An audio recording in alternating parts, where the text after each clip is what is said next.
নমস্কাৰ 24 লাইভ চাইথকাৰ বাবে ধন্যবাদ আৰু লৈ আহিছো এই মুহূৰ্তৰ আন এটা খবৰ এবাৰ বিজেপি কটাক্ষ কৰি অজাপৰ সভাপতি লুৰিণজ্যোতি গগৈ উদ্যত্ত ভাষণ বিজেপি কটাক্ষ কৰি কেইবাটাও মন্তব্য কৰা দেখিবলৈ পোৱা গৈছে এতিয়া লুৰিণজ্যোতি গগৈ তেওঁ কৈছে যে অসমৰ মানুহৰ যদি প্ৰকৃততে স্বাভিমান আছে তেনেহলে অসমৰ মানুহে অসমৰ প্ৰায় বিজেপিক উৎখাত কৰিব লাগিব আৰু ইয়াৰ বাবে প্ৰতিগৰাকী ব্যক্তিৰে মাজত লাগিব একতা অৰ্থাৎ তেওঁ উল্লেখ কৰিছে যে আমাৰ মাজত এটাই অস্ত্ৰ আছে আৰু খেয়া হৈছে একতা আৰু এই একতাৰ জৰিয়তে প্ৰতিটো ৰাজনৈতিক দল তথা অসমৰ ৰাইজ মাৰ বান্ধি থিয় হ'ব লাগিব আৰু বিজেপিক অসমৰ পৰাই উৎখাত কৰিব লাগিব বুলি উল্লেখ কৰিছে কিয় তেওঁ এনেদৰে বিজেপিক কটাক্ষ কৰিছে জনাইছো এই মুহূৰ্তত খবিশেষ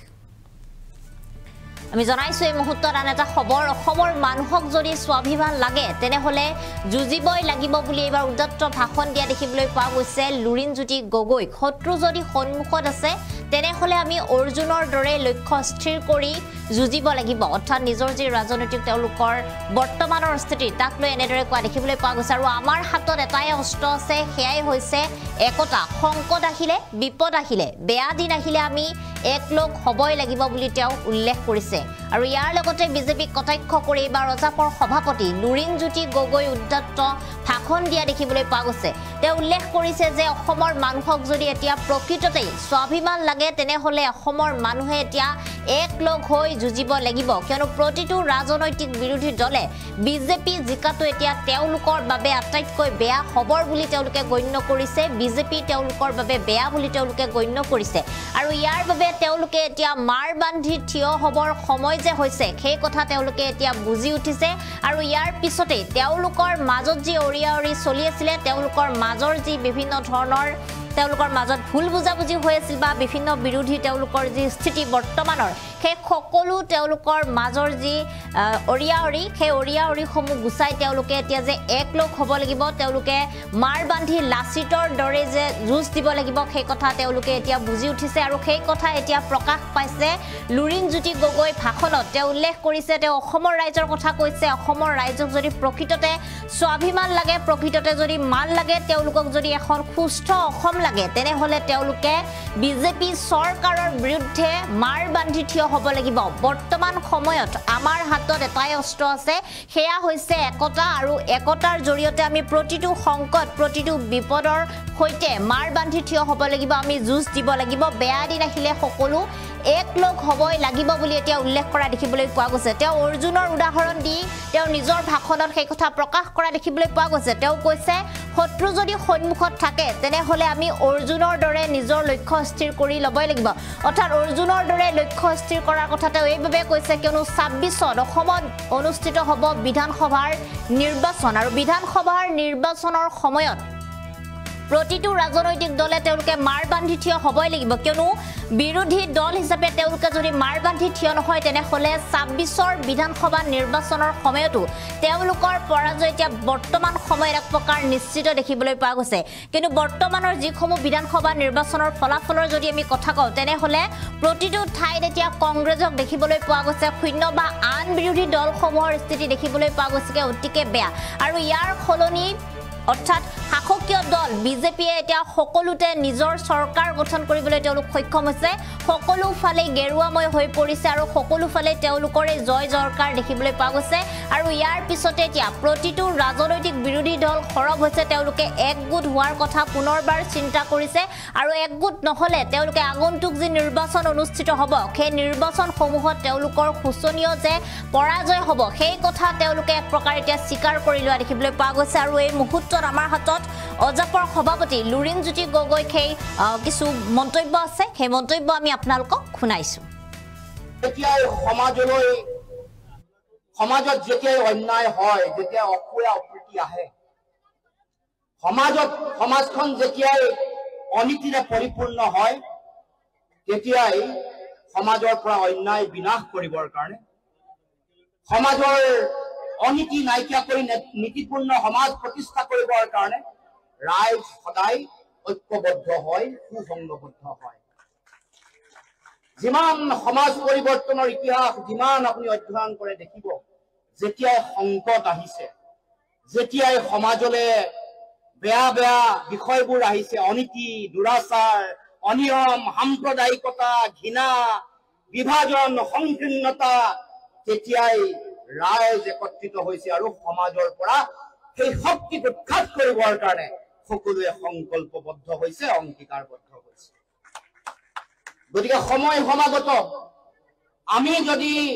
আমি যদি ভাল দিন সুদিন বিচাৰো,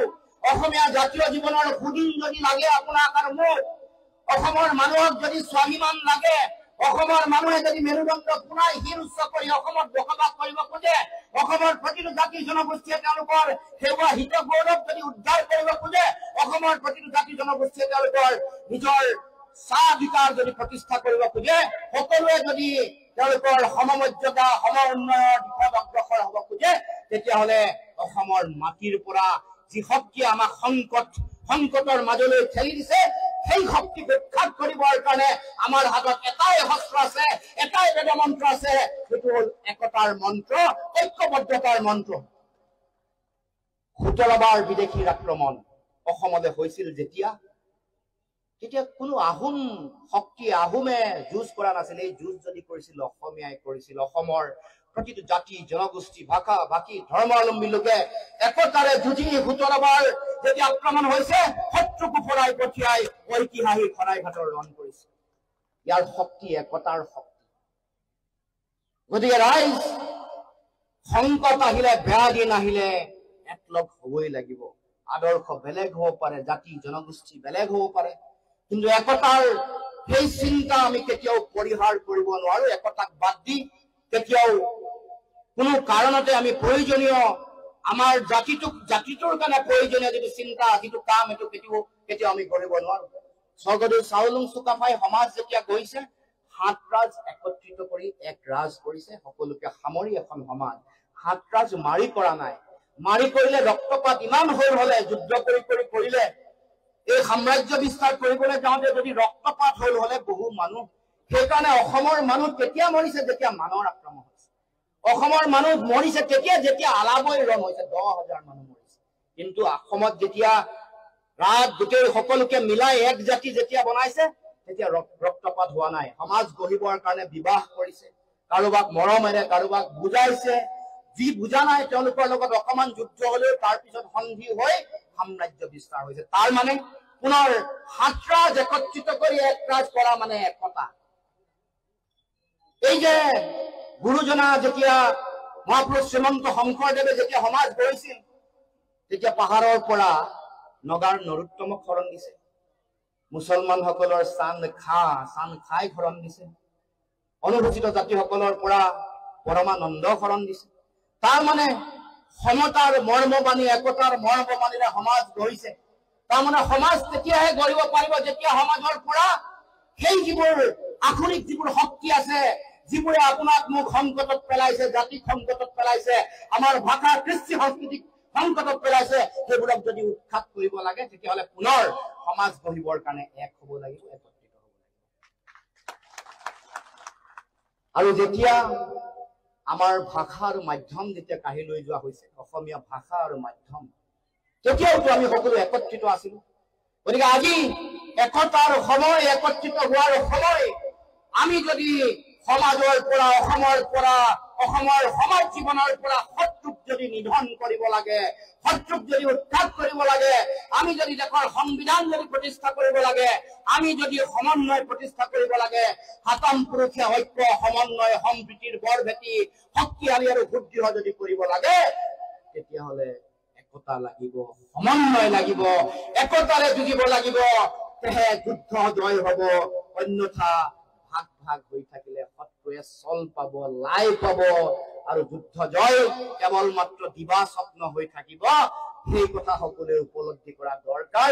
যিসকলে উপলব্ধি কৰা নাই, যিসকলে উপলব্ধি কৰিও নুবুজাতে আছে, ভাও ধৰি আছে, তেওঁলোকক সজাগ হবৰ কাৰণে, তেওঁলোকক সাৰ পাবৰ কাৰণে আহ্বান জনাইছো। শত্ৰু যদি সন্মুখত আছে, অৰ্জুনে ঘূৰি থকা মাছটোৰ চকুলৈ যেনেকৈ লক্ষ্য কৰি তীৰ নিক্ষেপ কৰিছিল, তেনেকৈ শত্ৰুক লক্ষ্য কৰি সকলোৱে যুদ্ধত অৱতীৰ্ণ হ'ব লাগিব, একতাৰে যুদ্ধত অৱতীৰ্ণ হ'ব লাগিব।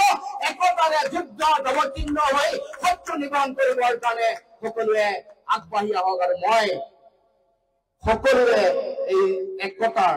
সকলোৰে সমন্বয়ৰ, সকলোৰে মিত্ৰতাৰ মৰ্মবাণী মই আগবঢ়াই লৈ যাবৰ কাৰণে মই দায়িত্ব গ্ৰহণ কৰিছো আৰু ক'ব খুজিছো যে তাৰ কাৰণে প্ৰয়োজনীয় সকলোৱে ত্যাগ এৰা ধৰা সকলো মনোভাৱেৰে সকলো আগবাঢ়িব লাগিব। আমি আমাৰ নিজৰ গুৰুজনাই যেনেকে কয় যে আমি সেৱক, সেৱক মানে আমাৰ অহংকাৰ শেষ। গতিকে অহংকাৰহীন নিৰহংকাৰী মানুহ আমি জনতাৰ সেৱক, আমি দেশমাতৃৰ সেৱক। দেশমাতৃ আৰু জনতাৰ সেৱা যদি কৰিবলৈ মোৰ মন, তেতিয়াহ'লে অহংকাৰ বেগত সামৰি সুতৰি থৈ আহক আমি সকলোৱে সমন্বয়েৰে একতাৰে দেশমাতৃৰ সেৱা কৰিবলৈ সকলো আগবাঢ়ি আহক আৰু অসমৰ মাটিৰ পৰা এই শক্তিশালী উৎখাত কৰিবৰ কাৰণে আমি সকলোৱে চিন্তা চৰ্চা কৰো। আৰু সেইকাৰণে এই পবিত্ৰ বগীৰাম বৰাৰ স্মৃতি ভৱন আধাৰশিলা স্থাপন কৰা এই অনুষ্ঠানৰ পৰাই ক'ব খোজো যে আজি মই সেই আধাৰ যিটো এই শত্ৰু নিধনৰ যিটো আধাৰ, সমন্বয়ৰ যিটো চিন্তাৰ যিটো আধাৰ, ইয়াৰ পৰাই আজিৰ পৰা আৰম্ভ হ'ব লাগে আৰু অসমলৈ এই বাৰ্তা যাব লাগে। গতিকে সকলোকে মই শুভেচ্ছা জনাই সকলোকে সংগ্ৰামী অভিনন্দন জনাইছো। কাৰণ এখন ডাঙৰ যুঁজৰ কাৰণে সকলো সাজু হোৱাৰ সময় আহি পৰিছে। গতিকে সংগ্ৰামী অভিনন্দন জনাই আমি সেই যুদ্ধত জয় হ'ব লাগিব। অন্যায় বিনাশী ন্যায় প্ৰতিষ্ঠা কৰিব লাগিব। অনীতিপূৰ্ণ সমাজ নাইকিয়া কৰি নীতিপূৰ্ণ সমাজ প্ৰতিষ্ঠা কৰিব লাগিব, য'ত আপুনি মই সকলোৱে স্বাভিমানেৰে জীয়াই থাকিব পাৰো, সকলোৱে স্বাভিমানেৰে জয় অসম বুলি ক'ব পাৰো, স্বাভিমানেৰে পৃথিৱীৰ মানুহৰ আগত অসমীয়া মানুহৰ আত্মপ্ৰতিষ্ঠাৰ সংগ্ৰামখন শক্তিশালী